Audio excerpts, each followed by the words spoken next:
We have an LED light kit that you guys can order.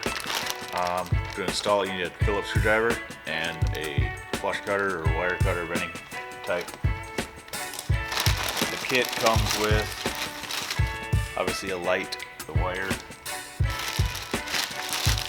zip ties. So what you'll do is take your screwdriver, pull these 4 screws out that mount the control to the armrest, and then this plate sandwiches between the control and the armrest plate. Put them screws back in. When you're routing the wire, follow above this handle and then meet this wire here, run through these P-clamps, and take your zip ties that come in the bag, and you'll run zip ties on this all the way around through the back. And then we'll show you the back side of how to do that. So now we got back to the back side here. There's a beetle clamp that we use to just kind of keep the wire clean. You can move, adjust that when you're moving your arms in and out.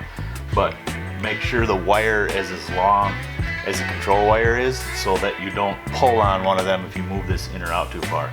So you can see this loop comes up here, and there's zip ties binding those two together. It goes through a P-clamp right here, goes through this P-clamp right here, and then feeds down through the seat pan, and then goes underneath, and we'll show you the relay box that's on the bottom side of the seat pan next.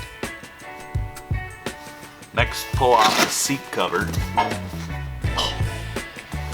Alright, this is the relay box here for the light control, and there's 3 outlets on here. We'll add a picture of that. You can hook it in any one of those. This relay box's outlets, all 3 are turned on by the joystick light control connected into the AM3L box.